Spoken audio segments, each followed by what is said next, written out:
आज हम जानते हैं रेकी हीलिंग कैसे मॉडर्न वर्ल्ड में हम तक आई है। इसका कैसे फिर से जागरण हुआ। तो रेकी क्या है, हमने समझा कि रेकी एक ऐसी हीलिंग पद्धति है जिसमें कि हम सिर्फ अपने हाथों के स्पर्श से किसी की बीमारियों को ठीक कर सकते हैं। और एडवांस रेकी हीलिंग के कोर्सेज अगर हमने किए हैं तो फिर हम अपने माइंड से, अपने थर्ड आई से एनर्जी ट्रांसमिट करके और किसी भी बीमारी को हील कर सकते हैं। प्राचीन काल में ऋषि मुनि स्पर्श चिकित्सा किया करते थे। किसी को कुछ भी प्रॉब्लम होती थी तो वो अपने टच से उन्हें ठीक कर देते थे। ये कैसे होता था किसी को पता नहीं था।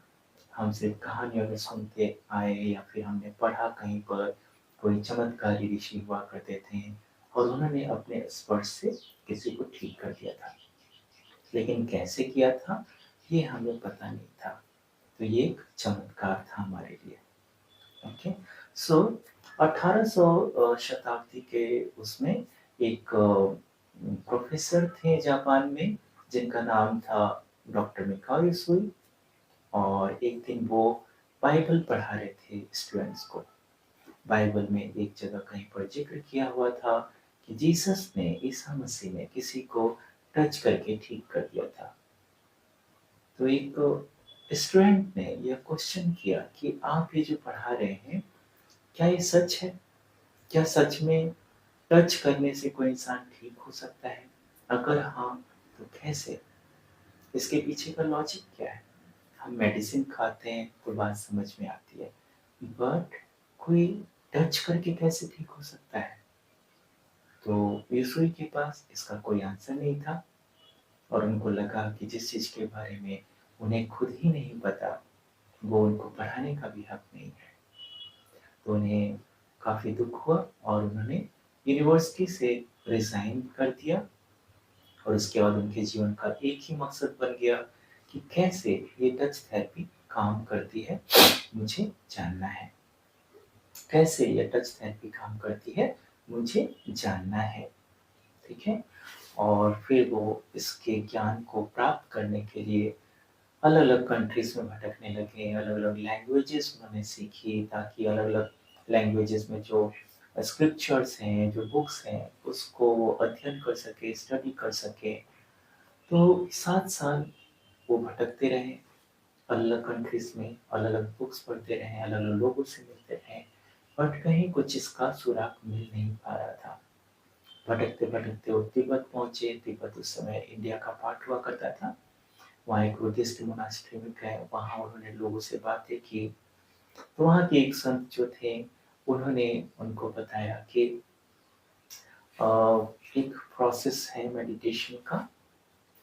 वो प्रोसेस अगर आप करते हैं तो हो सकता है कि ईश्वर से आपको हीलिंग पावर मिल जाए।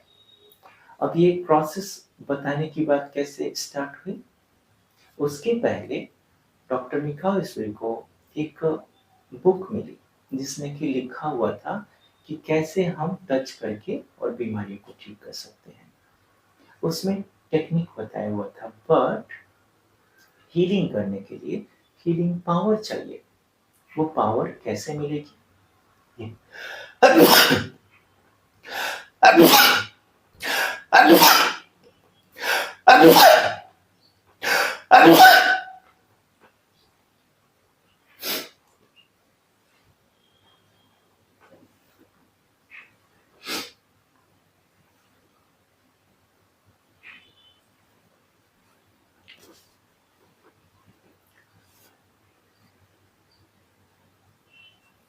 तो हीलिंग करने के लिए एक हीलिंग पावर चाहिए होती है। वो हीलिंग पावर कैसे मिलेगी ये कहीं भी वहां पर मेंशन नहीं किया हुआ था। हीलिंग पावर कैसे मिलेगी ये कहीं भी मेंशन नहीं किया हुआ था। तब उन्होंने वहां के संतों से बात किया और एक संत ने उन्हें बताया कि एक मेडिटेशन का एक प्रोसेस होता है। अगर आप उस प्रोसेस को करेंगे तो फिर हो सकता है कि ईश्वर आप पर खुश हो जाए और आपको वो हीलिंग पावर दे दे। तो प्रोफेसर मिखाइल से बहुत खुश हुए। लेकिन उस संत ने कहा कि इसमें खतरा है।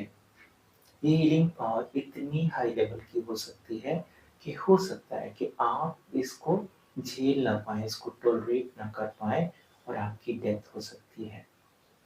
तो यीशुई ने कहा कि मैं अपने जीवन के 7 साल 7 इयर्स इसी चीज को पाने के लिए बर्बाद किए हैं, अब मैं पीछे नहीं हट सकता। तो उन संत ने उनको वो मेडिटेशन का खास एक प्रोसेस बताया, कोई रिचुअल बताया।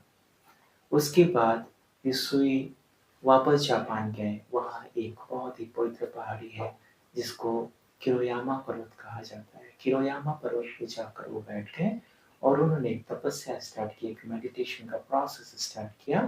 21 डेज तक बिना कुछ खाए पिए उन्होंने वो प्रोसेस वहाँ पे किया। 21 डेज जब कंप्लीट हुए तो फिर प्रोफेसर मिकाओ के साथ कुछ भी अलग नहीं हुआ। वो बहुत ही डिप्रेस होने लगे, डिमोरलाइज होने लगे कि मेरे साथ ऐसा क्यों हुआ, भगवान ने मेरे साथ ऐसा क्यों किया, मैंने इतनी कठिन तपस्या की और उसके बदले मुझे कुछ नहीं मिला। वो डिप्रेस हुए जा रहे थे, तभी अचानक दूर पहाड़ी के ऊपर एक बड़ा सा प्रकाश पुंज उनको दिखाई दिया जो उनकी तरफ आ रहा था। उसे देखकर वो डर गए क्योंकि संत वाली बात याद है कि आपकी डेथ भी हो सकती है। बट उन्होंने सोच लिया कि अब मैं भागूंगा नहीं, अब चाहे जो हो जाए। वह प्रकाश पुंज इनकी तरफ आया और इनके फोरहेड से टकराया। उसके इम्पैक्ट से वो बेहोश होकर गिर गए। थोड़ी देर के बाद उनका होश आया और होश आने के बाद उनको हीलिंग पावर मिल चुकी थी। बहुत खुश हुए, खुशी में उछलते कूदते नाचते गाते नीचे उतरने लगे पहाड़ी से। बहुत सारे पत्थर पड़े थे पहाड़ी पे, किसी एक पत्थर से उनको ठेस लगती है, ठोकर लगती है और वो गिर जाते हैं। उनके टो में चोट लगती है, दर्द होता है, खून निकलना शुरू हो जाता है। तो हमारी एक हैबिट होती है, कहीं भी चोट लगता है तो हम उस जगह को पहले पकड़ते हैं। प्रोफेसर मिकाइल ने भी अपने टो को पकड़ा और वो हैरान रह गए। विद इन मिनट्स उनका खून निकलना बंद हो गया और वहाँ पे जो पेन था, जो दर्द था, वो भी खत्म हो गया। तो उनको लगा ये तो चमत्कार है। उनको समझ में आया यही वो हीलिंग पावर है जो ईश्वर से उनको मिल चुकी है। बहुत खुश हुए। फिर वो नीचे गए, एक सड़क किनारे ढाबा टाइप का था, वहां जाकर उन्होंने बोला कि मुझे कुछ खाने के लिए दो। तो ढाबे के मालिक ने देखा, लगता है कोई संत है तपस्या करके आ रहा है। उसकी एक बच्ची थी 10-12 साल की, उसको बोला कि उनको कुछ खाना ले आके दे दो। बच्ची ने वो खाना ले आके उनको दिया तो यीशुई ने देखा कि वो बच्ची बहुत बुरे तरीके से रो रही थी।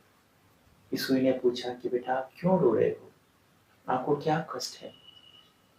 बच्ची ने कहा कि मुझे पिछले 2-3 दिनों से मेरे दांतों में बहुत दर्द है, जानलेवा दर्द है और कुछ भी करके ठीक नहीं हो रहा है। यीशुई ने उसके फेस पे टच किया और कुछ मिनट रेकी ट्रांसमिट किया और विद इन मिनट्स उसका दर्द ऑलमोस्ट 90% ठीक हो गया और वो लड़की मुस्कुराने लगी। ये उनका सेकेंड एक्सपेरिमेंट था। उसके बाद उन्होंने जमकर दबाकर खाना खाया। 21 दिन से खाना नहीं खाया था, तो इसलिए खूब अच्छे से खाना खाया। खाने के बाद उन्होंने अपने पेट पे हाथ रख के अपने पेट को रेकी दे दिया कुछ मिनट्स तक और उनका खाना बहुत इजीली डाइजेस्ट हो गया। तो यीशु को ऐसा लगा कि ये तो एक वरदान है, ये इंसानियत के लिए एक बहुत बड़ा वरदान है। इसे हमें लोगों की सेवा करने के लिए यूज करना चाहिए। तो फिर कैसे इसको यूज करें? तो उनके अंदर थॉट आया कि जापान में जो भिखारी हैं उनके पास पैसा नहीं है डॉक्टर के पास जाने का, तो हमें उनकी सेवा करनी चाहिए।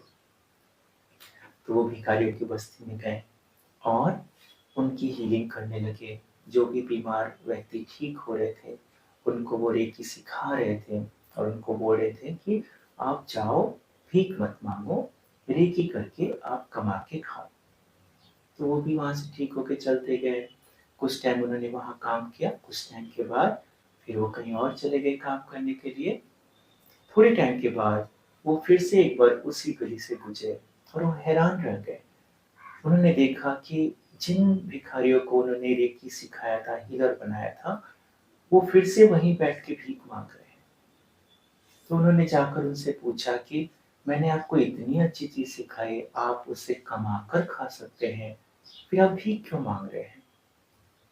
तो उन्होंने बोला दो चीजें हैं। फर्स्ट थिंग कि आपने जो सिखाया है उसको करने में मेहनत करना पड़ता है, और दूसरी चीज, रेकी करके हमें जितना पैसा मिलता है उससे ज्यादा तो हमें भीख मांग के मिल जाता है, तो फिर हम रेकी क्यों करें? तब प्रोफेसर मिकाइल को जोर का झटका लगा कि ये क्या हुआ। मैंने जिस चीज को पाने के लिए इतनी तपस्या की, इतने साल अपने जीवन के बर्बाद किए, उसका ये इम्पोर्टेंस लोगों ने दिया कि इससे अच्छा तो भीख मांगना है। तब उन्होंने सोचा कि आखिर ऐसा क्यों हुआ। जब उन्होंने एनालाइज किया तो उनको समझ में आया ये ह्यूमन बिहेवियर है। हम कभी भी फ्री की चीज को इम्पोर्टेंस नहीं देते। यीशुई ने उन भिखारियों को फ्री में रेकी सिखा दिया था, इसलिए उन्होंने उसकी कोई वैल्यू नहीं समझी और उससे अच्छा भीख मांगना समझा, नहीं किया प्रैक्टिस। तब फिर यीशुई को लगा कि नहीं, ये गलत किया मैंने। आज के बाद इस दुनिया में कोई भी इंसान रेकी फ्री में नहीं देगा। You have to charge. आपको पे करवाना है सामने वाले से, चाहे मनी के रूप में या सर्विसेज के रूप में। There has to be some energy exchange. इस प्रोसेस को उन्होंने एनर्जी एक्सचेंज का नाम दिया कि मैं आपको एक एनर्जी दे रहा हूँ, बदले में आपको भी एक एनर्जी मुझे देना है। तो फिर एनर्जी का बैलेंस क्रिएट होता है, तो फिर आप वैल्यू देते हैं उस चीज को। फ्री में मिल गया तो कभी वैल्यू नहीं देंगे। तो वहां से उन्होंने एक तो फी कंसेप्ट ऐड किया रेकी में। दूसरी चीज उन्होंने क्या ऐड किया, उन्होंने 5 प्रिंसिपल्स बनाए जिसको रेकी प्रिंसिपल्स बोलते हैं। वो हम आगे डिस्कस करेंगे क्या होते हैं रेकी प्रिंसिपल्स। उसके बाद उन्होंने इसको और अच्छे से स्प्रेड करना शुरू किया। आगे चल के डॉक्टर चुजिरो हयाशी और मैडम हवायो तकाता, इन दोनों ने बहुत बड़ा योगदान दिया रेकी को प्रॉपर तरीके से डिफरेंट कोर्सेज के रूप में फॉर्म करके, और कैसे एक आम इंसान तक पहुंचाया जाए इस महान विद्या को, इसके लिए उनका बहुत बड़ा योगदान रहा। सो इस तरह रेकी के 3 महान टीचर्स थे। सबसे ग्रेट टीचर प्रोफेसर मिकाओ इसुई, जिनको मॉडर्न फादर ऑफ रेकी बोला जाता है, क्योंकि उन्होंने फिर से इसको ढूंढ के निकाला, बहुत ही सिंपल वे में इसको कोर्स का फॉर्मेट दिया और हम तक पहुंचाया। सो हमें रेकी शक्ति को पाने के लिए कहीं पहाड़ों कंदराओं में जाकर, गुफाओं में जाकर हमें कोई साधना, कोई तपस्या करने की जरूरत नहीं है। आज हम घर बैठे इस स्पर्श चिकित्सा को, इस महान विद्या को सीख पा रहे हैं। So the credit goes to professor Mikao Usui, और उनके बाद डॉक्टर चुजिरो हयाशी और मैडम हवायो तकाता, जिन्होंने इस विद्या को पूरी दुनिया में स्प्रेड करने में, फैलाने में बहुत बड़ा योगदान किया। तो इस तरह करके आज हम तक घर घर में रेकी पहुंची है। पूरे वर्ल्ड में आज रेकी बहुत ही पॉपुलर ऑल्टरनेटिव थेरेपी के रूप में जानी जाती है। बहुत लोग सीखते हैं, प्रैक्टिस करते हैं और बड़ी बड़ी बीमारियों से मुक्ति पाते हैं, अपने जीवन को सुखमय बना पा रहे हैं हर लेवल पर। तो इस तरह रेकी हम तक पहुंची। This is the short history of reiki. Okay, so thank you. मिलेंगे हम नेक्स्ट वीडियो में और कुछ नई जानकारियों के साथ रेकी के बारे में। सो आपका दिन शुभ हो। Thank you. नमस्कार।